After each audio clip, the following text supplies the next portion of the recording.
Perfecto. Nada, Rebeca, muchas gracias. Buenas tardes a todos. Vamos a remontar esta jornada después del almuerzo. En primer lugar, brevemente, quisiera dar las gracias un año más a la Fundación Disenso y a Foro Madrid, a Eduardo, a Jorge, a Admalí y a todo el equipo por haberme dado nuevamente la oportunidad de estar hoy aquí con todos ustedes y de moderar este panel.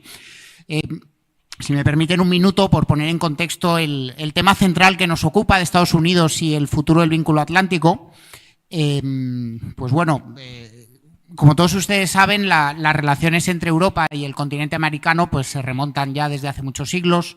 De hecho, esta mañana el propio Santiago Abascal hablaba de esa hispanidad que nos hace poseedores de una cultura muy concreta, de un modo de vivir, de un modo de sentir, de unas creencias de origen cristiano donde el ser humano, la familia y el bien común priman por encima de cualquier otra cultura. Yo creo que este legado civilizatorio de tantos años, de tantos siglos, pues tenemos una responsabilidad histórica con ello y, por supuesto, estamos llamados a continuarlo y a seguir mejorándolo.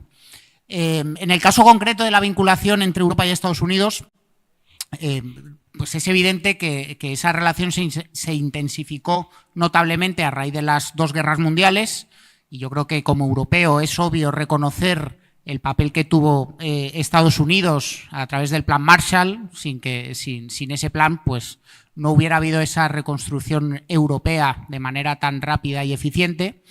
Un plan que, por cierto, quedó excluido España, pero creo que por otros motivos. Pero es de igual justicia reconocer también que España, tras la Guerra Civil, se reconstruyó también gracias a la ayuda de algunos países del Cono Sur, como Chile o Argentina, y yo creo que también es importante reconocerlo.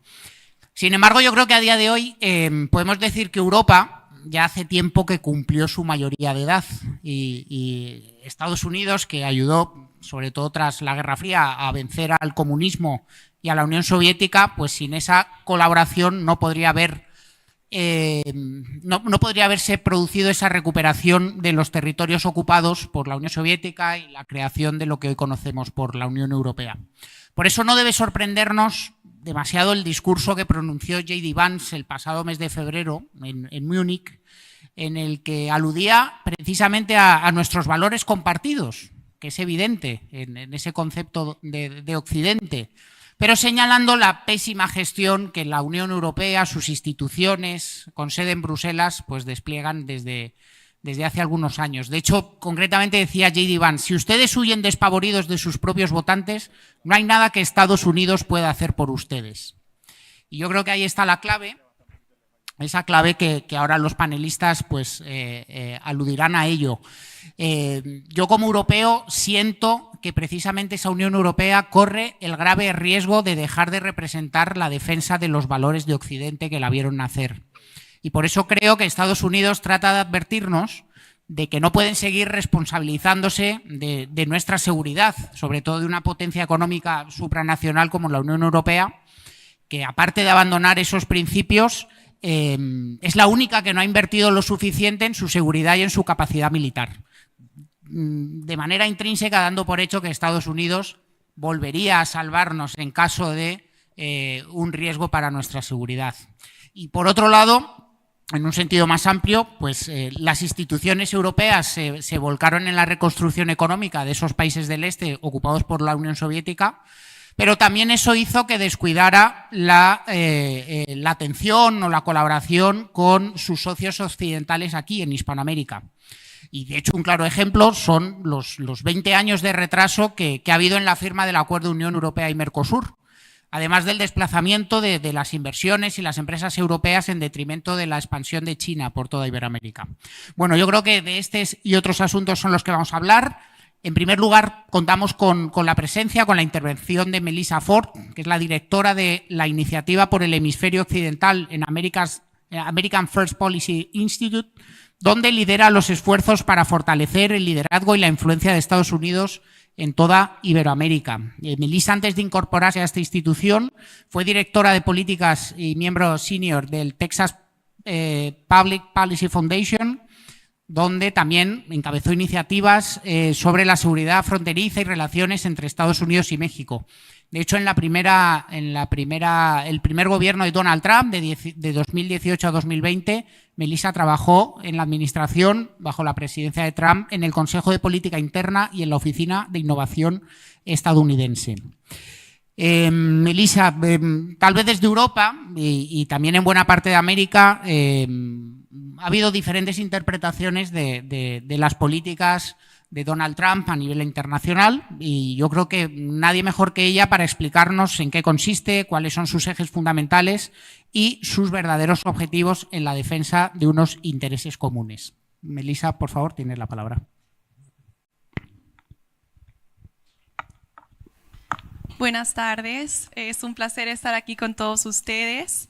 Y es un honor estar aquí representando al America First Policy Institute, o le decimos AFPI nosotros porque el título es muy largo, pero mucho gusto estar aquí. Quiero comenzar hablando un poquito de AFPI para los que no estén familiarizados. AFPI es un centro de pensamiento, un think tank, como le decimos en inglés, y estamos basados en Washington, D.C. Es un think tank que fue formado por muchas de las personas que estaban en la última administración del presidente Trump, en el último gobierno de Trump. Y como nos gusta decir, nosotros nacimos del fracaso. Fue creada la organización después de las elecciones del 2020 y fue creada por muchas personas, una de ellas mi jefa en la Casa Blanca, Brooke Rollins, que se dieron cuenta y tuvieron la visión de que después de que hayamos perdido las elecciones, necesitaba haber un lugar, algún hogar para las ideas que ya teníamos preparadas para el segundo mandato de Trump. Entonces, ellos tuvieron la visión de juntar un equipo, el talento, las ideas, todo lo que ya teníamos listo para el segundo mandato, y así comenzó el America First Policy Institute. Fue como que un rescate.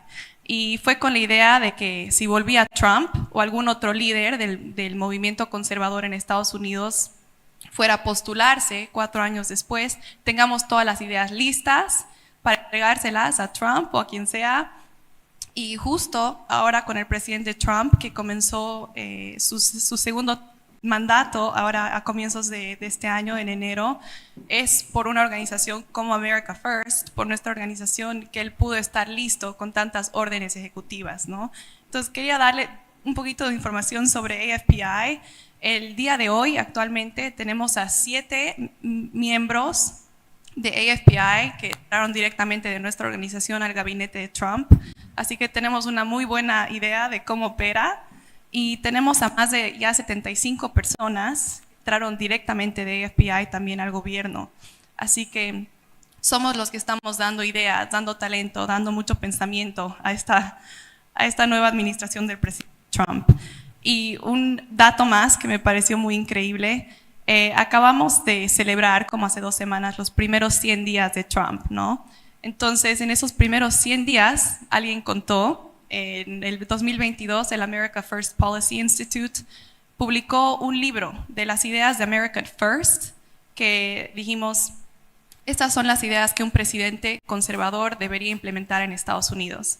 Y era una lista de 196 políticas federales. Y hace 2 semanas, cuando Trump cumplió sus primeros 100 días del nuevo gobierno, más del 86% de nuestras propuestas ya han sido directamente implementadas. Así que esto demuestra que la organización ha sido verdaderamente clave. Ahora, la razón que yo estoy aquí es, les voy a hablar un poquito de la iniciativa más nueva en el America First Policy Institute, y me voy a enfocar más que nada en la relación que va a tener Trump con la iberosfera, más que nada con Latinoamérica, con el hemisferio. Entonces nosotros comenzamos esta iniciativa, la iniciamos en realidad hace un poquito más de una semana, la lanzamos el día martes de la semana pasada, pero lo iniciamos porque se nos hizo muy claro que este es el camino que quiere llevar Trump en cuanto al hemisferio, le importa mucho, y queríamos estar listos para apoyarlo con propuestas, con estrategias, con algunas soluciones muy concretas, ¿no? Entonces, ya que dije todo eso, ahora sí podemos hablar de Trump, que es lo que todos quieren escuchar. Pero como dice Fernando, yo trabajé para el presidente Trump por varios años. Hoy no puedo hablar con él, estoy aquí en mi capacidad personal, así que no lo tomen literalmente lo que voy a decir, pero lo que les voy a comentar son cosas que él ha dicho públicamente sobre qué es lo que quiere hacer con el hemisferio occidental. Él es consciente de que por muchos años ya Estados Unidos ha estado completamente ignorando y dando la espalda a todos los países en este hemisferio, ¿no? Y eso lo ha dejado abierto el hemisferio entero para que Rusia, China, Irán metan sus garras, ¿verdad? Que puedan expandir su influencia acá. Trump piensa cambiar eso. Él quiere que Estados Unidos sea el líder del hemisferio de nuevo. Y a AFPI nos, obviamente, interesa más que nada los intereses de Estados Unidos y siempre vamos a defender eso, pero creemos firmemente que los intereses de Estados Unidos están profundamente alineados con los intereses de nuestros vecinos, con ustedes. Pero la pregunta del millón, la pregunta que nos hacen todos en Estados Unidos es ¿por qué debería importarle Latinoamérica a los Estados Unidos? O sea, ¿por qué es importante? Uno, y dos, ¿por qué no le dan importancia? ¿Por qué Estados Unidos nunca le da importancia a América Latina? Y la respuesta corta y sencilla, que no es la que muchos de ustedes quieren escuchar y definitivamente no es la que a mí me gusta, porque yo también soy boliviana, pero la pregunta que dicen en Estados Unidos es, no importa. Latinoamérica no importa porque representa el 7% del GDP a nivel mundial. GDP, no sé si se dice en español GDP. PIB. El 7%, cuando hay lugares en el Asia que representan el 50, 60, 70%, que estratégicamente podrían ser mucho más importantes para un presidente Trump, para los Estados Unidos. Pero entonces, ¿por qué importa Latinoamérica? Importa por la cercanía geográfica. Sudamérica, Centroamérica, nuestros vecinos que están justo al lado de Estados Unidos, importa muchísimo para la defensa de nuestro país. Estados Unidos es y siempre ha sido el centro de gravedad del hemisferio, así que si Estados Unidos cae, todos caemos, pero del mismo lado, cuando a Latinoamérica le va mal, en Estados Unidos lo sentimos, o sea, en Estados Unidos se siente y lo hemos estado sintiendo. La inseguridad, la violencia, los carteles, las dictaduras, los problemas económicos, todos nos llegan a nuestra puerta a través de la frontera con México. Y nosotros sabemos en AFPI, y Trump lo sabe mejor que nadie, y ha hablado mucho de esto, que la seguridad nacional desde ahora en adelante tiene que comenzar en casa. Y eso incluye a todo el hemisferio. Entonces, Estados Unidos depende directamente de la estabilidad de Latinoamérica, de nuestros vecinos. Y nosotros en AFPI siempre lo repetimos, America First no significa America Alone. A nosotros nos conviene tener a vecinos que sean libres, estables, prósperos, aliados. Sabemos que si Estados Unidos no lidera en este hemisferio, lo va a hacer alguien más, así de simple. Y eso es algo que no podemos permitir. Algo que siempre decimos es que China sabe muy bien que ellos no pueden ganar sin el apoyo de su continente, no pueden ganar sin Asia. Nosotros en los Estados Unidos tenemos que darnos cuenta que nosotros no podemos ganar sin nuestro hemisferio. Así que por lo tanto, America First, desde ahora en adelante, también significa The Americas First. Y quiero compartir algunas cosas que han dicho los del gabinete de Trump con los que trabajamos. Nuestro secretario de Defensa, Pete Hegseth, dijo hace muy poco, queremos que esta sea una edad dorada para nuestros países y para este hemisferio. We want to make, en inglés dijo, we want to make the Americas great again. Lo dijo también Marco Rubio, dijo, afortunadamente el hemisferio occidental tiene más intereses en común que conflictos. Hacer América grande otra vez, making America great again, también significa ayudar a nuestros vecinos en Latinoamérica a alcanzar su grandeza. Las amenazas que Trump fue elegido para detener también son amenazas para las naciones de nuestro hemisferio. Así que con Trump, por fin tenemos un presidente que se preocupa por y se va a preocupar por el hemisferio occidental. Estados Unidos ha ignorado a nuestros países por demasiado tiempo, yo sé que ustedes también lo han sentido, pero ahora bajo el liderazgo de Trump tenemos la oportunidad, una oportunidad muy única de cultivar alianzas y trabajar juntos para la seguridad y prosperidad en toda la región. Ahora, antes de terminar, quiero darles un consejo a todos los que buscan aliarse con los Estados Unidos. En este segundo mandato, el presidente Trump ha dejado muy claro a nivel mundial que tiene 3 objetivos en cuanto a su política exterior y se resumen en 3 preguntas súper sencillas. La primera, ¿esta política nos hace más seguros? 2, ¿nos hace más fuertes? 3, ¿nos hace prósperos? Estos son, amigos, estos son tiempos diferentes. Este presidente es diferente, no es de doble cara, es súper honesto, ha sido súper transparente sobre cuáles son sus objetivos para la iberosfera, para el mundo, para el hemisferio occidental. Entonces, mi consejo es este: cuando vayan a buscar ayuda al gobierno estadounidense, cuando vayan a Estados Unidos con sus solicitudes, a decirnos por qué deberían ser importantes los problemas en sus países, tienen que pensar en eso. A este presidente, las relaciones diplomáticas con los otros países solo le importan si nos van a ayudar con esos 3 objetivos. No le interesa, al presidente Trump no le interesa la caridad, el altruismo, le importa nuestro interés nacional. Así que tienen que preguntarse eso. Ahora, la buena noticia es que probablemente sí, probablemente la respuesta a sus preguntas sea un sí, porque a Estados Unidos nos conviene que nuestros vecinos sean fuertes también y prósperos también y estables, porque nosotros también pagamos el precio cuando va mal a Latinoamérica. Lo sentimos cuando los carteles pueden operar, o los criminales pueden operar con impunidad, cuando permitimos que hayan zonas ingobernables cerca a nuestra frontera, cuando se tolera la agresión entre estados, cuando permitimos que florezcan, que crezcan las autocracias, las dictaduras en una región que es Latinoamérica, que debería ser un ejemplo de democracia para el mundo. Eso nos afecta a Estados Unidos y por eso Estados Unidos y Trump tienen un interés muy grande en la iberosfera, en el Western Hemisphere, porque es nuestra primera frente de defensa. Entonces, esos son los ejes fundamentales, la base ideológica del nuevo movimiento America First en Estados Unidos, bajo el presidente Trump. Muchas gracias.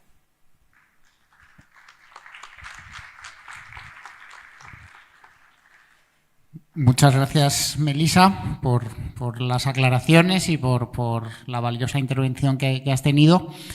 Vamos a dar paso ahora a Rashid Griffith, que es el codirector del programa Emergent Ventures del Centro Mercatus de la Universidad George Mason. Además, Rashid es el cofundador y director de operaciones de Merkle Hedge, una empresa de trading de alta frecuencia con oficinas en Toronto, Ciudad de Panamá, Manila y Barbados. Además, el señor Griffith es miembro del Caribbean Policy Consortium y Senior Fellow no residente en Inter-American Dialogue, e investigador también visitante en el Future Forum de Camboya. Ha escrito numerosos artículos y capítulos de libros sobre geoeconomía y el cumplimiento de la ley contra el lavado de dinero. A Rashid, como experto en economía, queríamos preguntarle pues un poco estas medidas en clave económica de Estados Unidos, aparentemente o más proteccionistas, el tema de los aranceles, sobre todo respecto a administraciones anteriores. También, por otro lado, desde Europa, pues la agenda verde, pues la que causa estragos a sus países miembros, a los nuestros, y también complica las relaciones con otros socios comerciales. Así que nada, la pregunta, Rashid, es cómo puede afectar esto al comercio y a la economía mundial. Les adelanto en este caso que habrá una traducción consecutiva, porque en líneas generales se va a hablar en inglés, así que nos irán traduciendo al español cada pequeña intervención. Whenever you want, Rashid.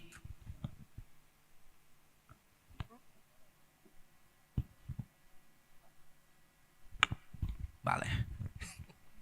Antes que nada, quiero agradecer los agregadores de formato por inventarme y que mi castellano aún no es perfecto y voy a hacer mi invención en inglés.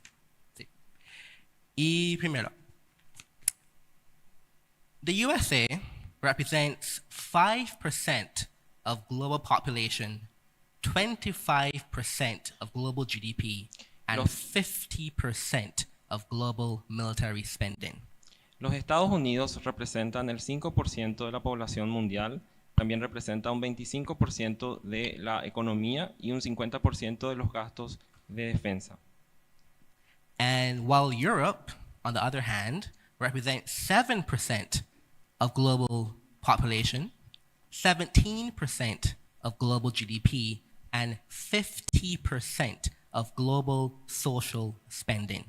En cambio, Europa representa el 7% de la población mundial, 17% del PIB mundial y en un nivel del 50% de gastos sociales. So, of course, Trump, when he comes to say the Europeans are ripping us off even more than Chinese, this has come to be a shock. Entonces, cuando Trump ataca también a los europeos, esto también puede ser sorpresivo, no solamente porque aborda a China. But of course, the problem is the principle that Trump is working on is unfortunately correct. Pero ese principio, afortunadamente, es correcto, el principio con el cual opera Trump. Because it is true, the European spending 50% of global public spending on social welfare programs is possible because the USA completely bankrolls majority, essentially all, of European defense spending. Y en ese caso, el porcentaje de gasto tan alto que representa en los gastos sociales de Europa es posible por todos los beneficios recibidos a través de la historia en los Estados Unidos. And of course, if you now have to complain about why doesn't European spending increase on defense, now this is where the problem of European complacency comes in. Y ahí nace el problema de la complacencia europea por el nivel de gasto menor en defensa en comparación de los Estados Unidos. Because if you have 17% of global GDP, it is obviously possible to pay for your own defense. Porque si tienes el 17% del Producto Interno Bruto Mundial, también es posible aumentar los gastos en defensa. But this actually hides an even deeper problem in the European market. Y esto representa un problema más grande en el mercado europeo. Because, of course, we know the European Union has a supposed single market, Porque sabemos que la Unión Europea tiene un mercado interno comercial, but unfortunately that's only a myth. pero desafortunadamente eso es solo un mito. The European single market actually prevents European competition from actually producing the wealth needed to increase spending on important things like defense. Porque ese mercado interno comercial de Europa es uno de los mecanismos que previene el aumento de los gastos en defensa del continente. So when the data shows, for example, information from Mario Draghi that tariffs, internal tariffs in the European Union account for up to 110% extra taxes on European goods. Y según Mario Draghi, la imposición de aranceles en el mercado interno representa un 110% más en los productos. So when the European Commission complains that Trump is hitting the Europeans with these 50% tariffs, we have a problem. Entonces, cuando los europeos se quejan de los aranceles del 50% de Trump, ahí hay un problema. Because it is the European Commission itself that's actually preventing the economic dynamism in the European Union. Porque son las autoridades de la Unión Europea, del mercado interno, las que están previniendo, impidiendo el dinamismo de ese mercado. So when you check, for example, the data on this, the European Commission currently does 80% less enforcement actions. Porque cuando vemos en los estudios, los registros, vemos que están realizando un 80% menor en las acciones que deberían de hacer. So that is to say, the current von der Leyen Commission is 80% less interested in actually making the single market work. Entonces vemos en este porcentaje del 80% que es un 80% de menor deseo para que funcionen estos mecanismos. So when Trump makes this announcement that we need to rebalance the US and the European Union, Entonces cuando Trump hace estas afirmaciones de que hay que balancear las relaciones entre Estados Unidos y la Unión Europea, Trump is completely correct. Trump está en lo correcto. The problem is the European Union, European agencies do not want El problema es que la Unión Europea, las instituciones de la Unión Europea no quieren to actually put in the effort to rebalance the US-European relationship. no quieren hacer el esfuerzo de volver a balancear esa relación entre Europa y Estados Unidos. So now we come back to why Trump is doing these things. Y ahora volvemos a por qué Trump está haciendo esto. The US has a problem. It's a known problem that economists have been announcing for the last 20 years. Los Estados Unidos tienen un problema que economistas desde hace 20 años están repitiendo. It is not sustainable how much US power is demanded in the world. No es sostenible que el poder se exija a los Estados Unidos desde otras partes del mundo. However, the problem is the tools that Trump administration has chose to use are incorrect. La cuestión es que las herramientas que el gobierno de Trump ha decidido usar no son las correctas. Why is that? ¿Por qué es eso? Trump is saying that the US trade regime, the huge deficit on US interests, Actualmente hay un déficit en contra de los Estados Unidos en el nivel de negocios en el mundo. but in economics, the trade deficit is just a coin of the current account. Pero ese déficit en los negocios es simplemente una faceta más de la realidad. So the strain on the US economy fundamentally comes down to a fiscal problem in the US. El desafío de los Estados Unidos proviene de un desafío fiscal. So it's quite clear. Por eso es claro, When in 2000, the US spending, this is government spending, was $4 trillion.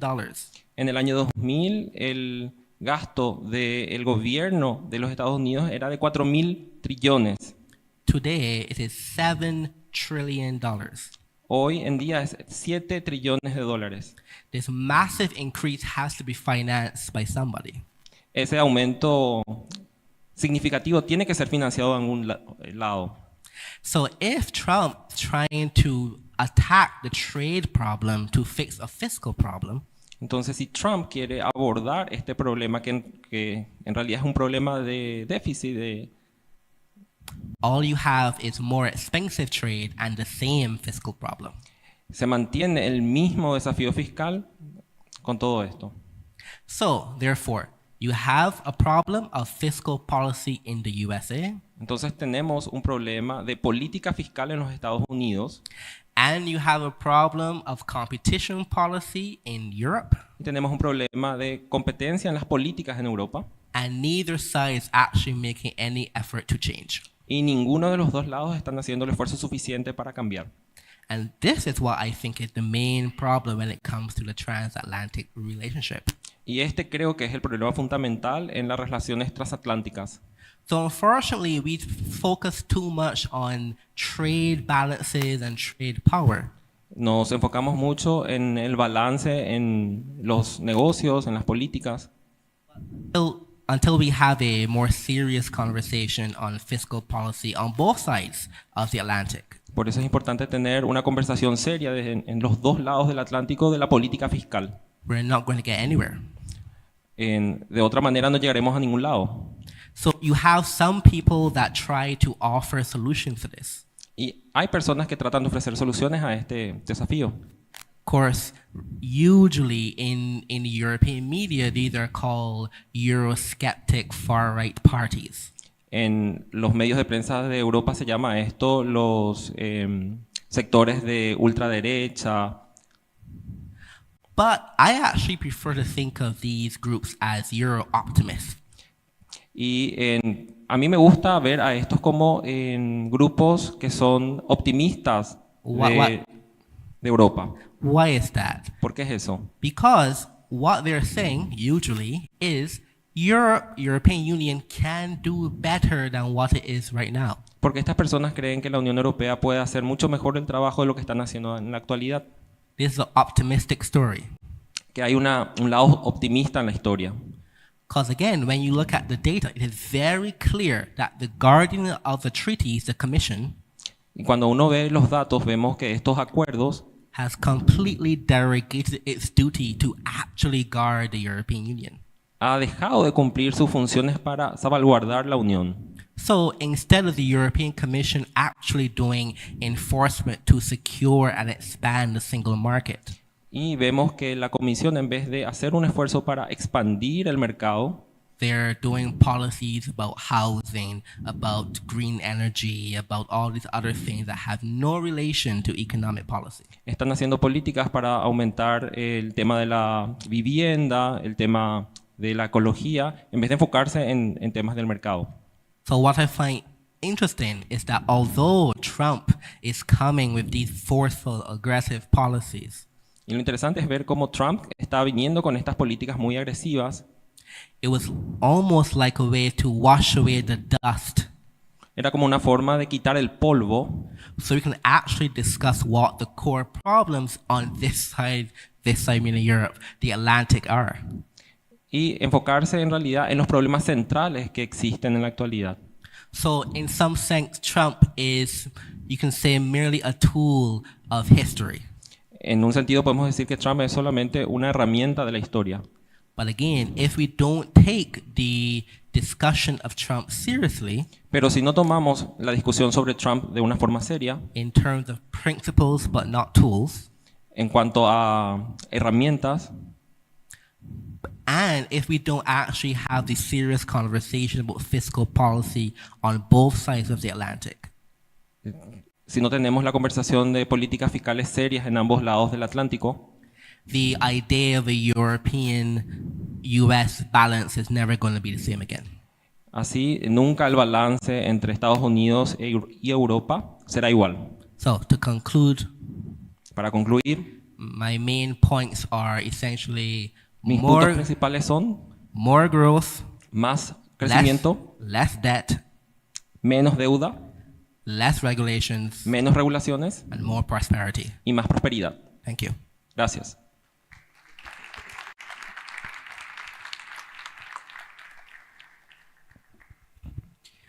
Muchas gracias, querido Rashid, por esas interesantes aportaciones y sobre todo muchos datos. Les presento ahora a mi buen amigo húngaro Vojt Farkas, director de la oficina en Madrid del Centro de Derechos Fundamentales. Aunque anteriormente estuvo al frente de la comunicación de la presidencia de su país, Vojt, entre otras labores, siempre ha trabajado por establecer vínculos con el mundo hispano.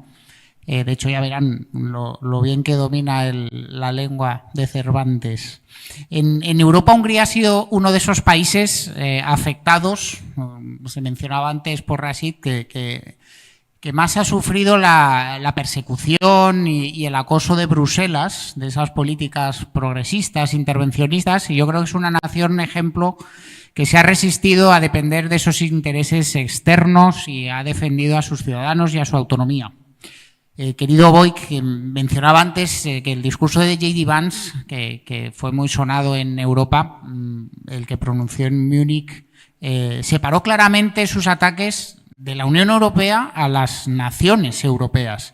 Yo creo que un buen ejemplo de esa buena relación entre Estados Unidos es Hungría, pero también ocurre con otros países, la buena relación con Italia o con el Reino Unido.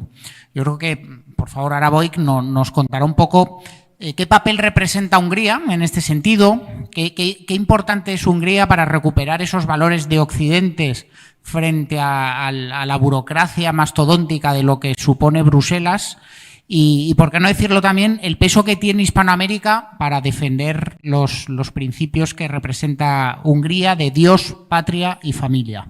Voy, cuando quieras. Muchísimas gracias, Fernando, por la presentación y por esta pregunta magnífica. Pero antes de responderla, muchísimas gracias a los organizadores, a Foro Madrid, Disenso, Jorge, Eduardo, Edmali y todo el equipo. Viviendo en España, veo muy bien el gran trabajo que estáis llevando a cabo. Y también me alegro mucho que puedo estar otra vez en Paraguay, en Asunción. Es mi segunda vez y siempre me gusta estar aquí por dos razones. Primero, porque conociendo cada vez más la historia de este lindo país, veo que hay muchas similitudes entre Paraguay y Hungría. Sobre todo, que a lo largo de nuestra historia tuvimos que sufrir mucho para defender nuestra libertad y nuestra soberanía. Incluso otra similitud de las últimas épocas, que durante la administración de Biden tuvimos que padecer embajadores de Estados Unidos quienes querían o intentaban hacer como si ellos fueran los líderes de la oposición, que es una cosa bastante rara. Pero la otra razón por la que siempre me gusta estar aquí es porque nuestro lema, es decir, el lema de mi centro es Dios, Patria, Familia. Y quizás aquí hemos tenido el mayor éxito porque visitando gente, también entrando al Parlamento, visitando también al presidente de la Cámara, gracias Vane, que también está aquí, que nos guiaba por ahí, he visto muchas veces puestas este lema, Dios, Patria, Familia. Ojalá en otros parlamentos también pueda haber, no sé, en España eso cuándo va a ocurrir. Pero bien, hemos hablado ya bastante sobre las relaciones transatlánticas y es cierto que es una relación culturalmente muy natural, ¿no? Estamos hablando de la misma civilización. Compartimos los mismos códigos de pensar, los mismos valores y muchísimos intereses comunes. Pero, sin duda, puedo decir que desde que Trump llegó a la Casa Blanca, estas relaciones transatlánticas entre Estados Unidos y Europa están en sus puntos quizás más bajos. Si uno mira la prensa mainstream progre europea, va a poder leer que es únicamente culpa del presidente Trump porque es imprevisible, es racista, no sé qué. Pero lo que se puede saber, lo que escribe la prensa mainstream normalmente, lo contrario es la razón. Y por ahí iría con mi respuesta. Yo creo que si hoy en día las relaciones transatlánticas no gozan una buena salud, es justamente culpa de Europa y de los líderes de Europa. Bueno, Europa está padeciendo una gran crisis de liderazgo, no tenemos buenos líderes. Encima, si mira uno los últimos crisis en el viejo continente, las instituciones europeas siempre han dado respuestas malas. Respuestas que perjudicaban los intereses de los propios europeos. Podemos mencionar el ejemplo más claro, que es la inmigración ilegal. Ahí Europa quería y quiere que, pueda entrar quien quiera. De hecho, Hungría, mi país, está multado porque no deja entrar los inmigrantes ilegales. Si me permiten un paréntesis, porque nosotros europeos hablamos sobre los asuntos europeos de manera que pensamos que todo el mundo entiende de lo que estamos hablando. Hay que entender que en Europa tenemos los países europeos y estos países europeos, una gran parte, 27 de hecho, han decidido que una parte de su soberanía en algunas cuestiones van a gobernar juntos, van a intentar resolver juntos con la ayuda de unas instituciones supranacionales, van a resolver problemas juntos. Pero hay una trampa siempre con las estructuras internacionales. Hay dos trampas. Primero, es que estas estructuras, estas instituciones se van de alguna manera independizándose, cobran su propia vida e intentan tener más y más competencias contra sus estados quienes lo han formado. Y el otro es que en estas instituciones internacionales, muchas veces, y eso prácticamente en todas, la izquierda, lo que llamamos izquierda, podemos llamarlos wokistas. Bueno, aquí en esta parte del mundo, si digo zurdo, igual me entienden perfectamente de quiénes estoy hablando. Siempre se toman estas instituciones, de las instituciones europeas como también de muchos países. Hasta el último punto estaban apoyando a Kamala Harris, ¿no? Entonces, obviamente, Donald Trump personalmente puede sentirse ofendido, o vamos, puede sentirse como un obstáculo, ¿no? De hablar con las instituciones europeas. Segundo, es lo ideológico. Es que las instituciones europeas y la gran parte de los gobernantes actuales europeos representan justamente lo contrario que representa Donald Trump. Es que nuestro primer ministro, en un discurso que dijo en uno de nuestros eventos, resumió en 3 palabras: no migration, no gender, no war. Esto es lo que la nueva derecha está representando mi primer ministro, pero también Donald Trump. Pues las instituciones europeas y la élite europea, justamente lo contrario. Nosotros defendemos Dios, patria, familia. La élite europea justamente está contra de esto. Nosotros, junto con Donald Trump, defendemos la libertad. Pues lo que ya has mencionado, Fernando, el discurso de J.D. Vance, el vicepresidente en Múnich, cuando él abogaba por mayor libertad, mayor democracia en Europa, por libertad de expresión. Vamos, los líderes europeos estaban alucinados de cómo puede hablar un líder de Estados Unidos sobre esto. Incluso había alguien que se rompió en llorar, que no podía creer que un insulto tan grande puede ocurrir, y llama la atención de que hay que respetar la democracia y la libertad. Y el tercer punto, ¿por qué no llevan bien? Es porque en Estados Unidos ganaron los republicanos, sigue durante más tiempo.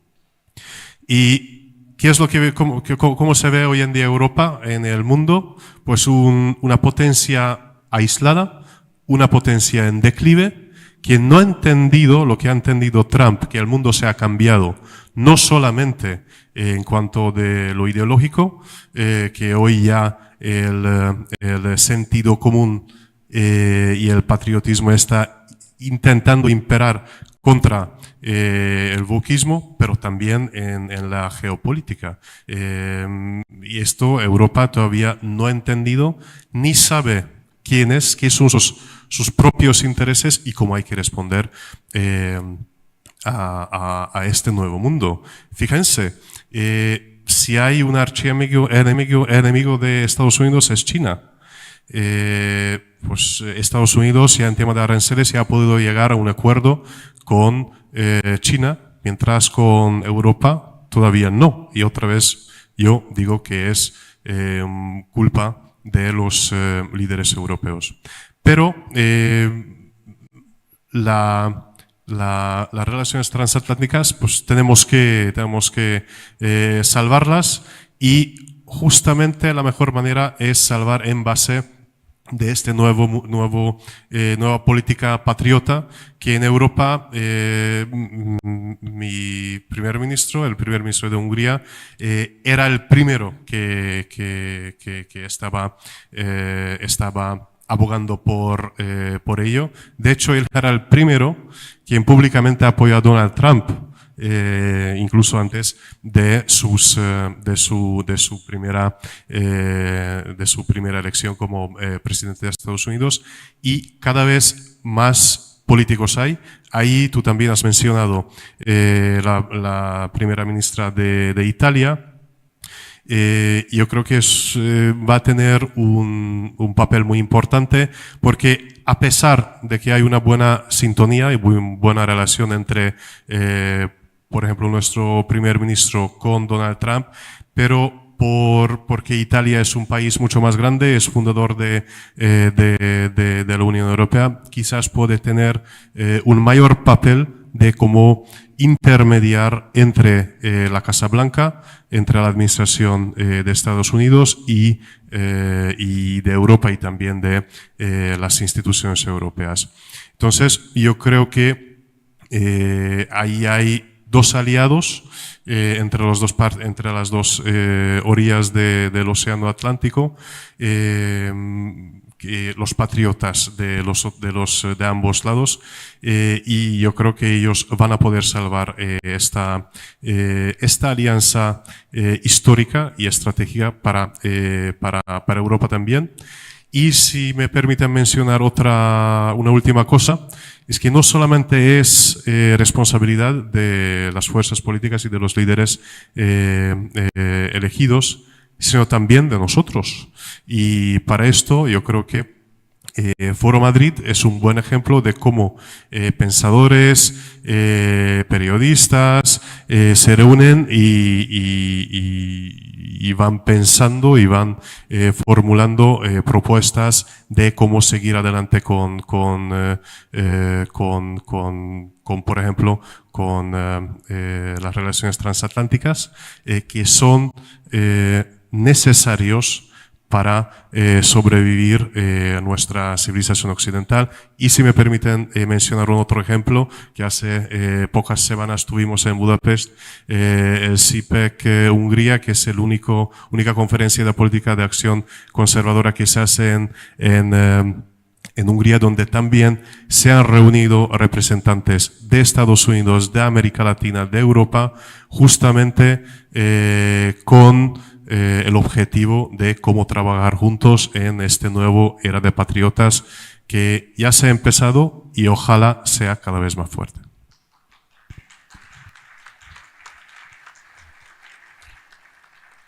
Muchísimas gracias, Boy. Y por último, aunque yo creo que la gran mayoría de los aquí presentes ya le conocen, déjenme que les presente a don Rodrigo Gamarra, diputado nacional por ANR, por la Asociación Nacional Republicana. Bueno, me refería antes al comienzo de mi intervención a la importancia de la victoria de Donald Trump, al abandono que ha sufrido buena parte de la región por parte en algunos casos de Estados Unidos, también de la Unión Europea, el retraso de la CERVA con Mercosur, la expansión de China en Iberoamérica. Señor Gamarra, por favor, tiene ahora la palabra para explicar un poco este panorama internacional y las posibilidades que se abren al respecto. Muchas gracias, muy buenas tardes, apreciados panelistas, un placer compartir con ustedes. Sean todos bienvenidos a nuestra querida tierra guaraní, la República del Paraguay. Y analizando un poco el tema en cuestión, escuchando también a los maravillosos exponentes sobre el vínculo atlántico, que históricamente fue definido por la alianza Estados Unidos-Europa. Pilar fundamental del orden mundial, del orden democrático y la estabilidad global. Pero es momento de que nosotros también tengamos que mirar un poco más hacia abajo, que miremos hacia América del Sur, que es lo que realmente nos afecta, y vamos a encontrar varios socios potenciales. Y podemos hablar de uno solo para hablar como un todo de América. Lo que podemos ofrecer hoy para complementar esa alianza transatlántica. Porque cuando hablamos Atlántico a veces pensamos que termina en Lisboa o en Nueva York, pero también pasa por Asunción. Y es por eso que hoy estamos acá en este foro de Madrid, pudiendo debatir de estos temas que son trascendentales para nosotros. Y hacemos un análisis de la geopolítica, globalmente hablando, y miramos ambos exponentes como raíz principal. Estados Unidos hoy atraviesa una serie de situaciones con las nuevas tarifas arancelarias tributarias de Donald Trump. Y en Europa vemos una situación de crisis, de guerra, Ucrania, Rusia, estallidos sociales en París, en otras ciudades importantes, mientras que la estabilidad política y económica va marcando un rumbo sostenido en América del Sur. Y ahí es donde nosotros decimos que América ha dejado de ser el vecino conflictivo, problemático, y puede convertirse en un aliado estratégico, donde vamos a aportar soluciones y soluciones concretas para el mundo, en materia de energía, alimento, y específicamente energía. Nosotros como Paraguay podemos hablar con conocimiento de causa, porque el 99% de nuestra energía es limpia y renovable, de lo cual nos sentimos sumamente orgullosos. Y ahí sería bueno hacer una especie de paralelismo o de recordar una cita bíblica, ¿verdad? Con el respeto que se merece nuestro Señor para nosotros que somos creyentes, donde leíamos cuando Jesucristo convirtió el agua en vino. ¿Por qué digo esto? Porque nosotros acá en Paraguay convertimos el agua en dólar. ¿Y cómo lo hacemos? Van a decir. Lo hacemos a través de la Itaipú Binacional. La Itaipú Binacional, generadora de desarrollo principal de la región y especialmente de nuestro país. También tenemos otras represas, pero esta es la principal fuente de energía y de inspiración realmente que tenemos, orgullo de los paraguayos. Además del alimento, porque tenemos grano, tenemos carne, tenemos agua que podemos proveer al mundo y que estamos proveyendo. Lo que nos hace y nos convierte en un país y en una región clave y estratégica en energía y en alimentos. Y sumado a eso, las similitudes que tenemos en cuanto a valores y democracia, que es fundamental para poder desarrollar todo lo que venimos hablando. Porque hoy ya no se trata solamente de hacer comercio por comercio. Tiene que ir acompañado de principios, de valores que nos permitan realmente dignificar a las familias que existen detrás de cada producto. Y eso solamente nos da aquello que pregonamos desde aquí y desde este tipo de encuentros y foros. Cuando lo escuchaba hablar al compañero de Hungría, porque nos basamos en Dios, patria y familia. Pilares fundamentales para la revalorización del ser humano. Creo que este es el momento donde la voz de América del Sur tiene que ser escuchada. Y esa voz sale de Asunción, sale de Montevideo, sale de Bogotá, diciendo estamos presentes y tenemos soluciones para aportar.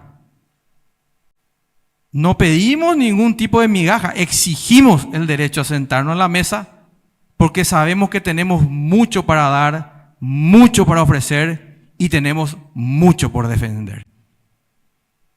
Contento por eso de recibirlo en nuestra tierra, de poder aportar un granito de arena a esta construcción social que hacemos y le deseamos que sean bienvenidos siempre. Muchas gracias. Pues muchas gracias a todos por las intervenciones y ya sin más dilación vamos a dar paso a la siguiente ponencia del representante en concreto de la Fundación Faro para hablar de Argentina. Un placer y muchas gracias.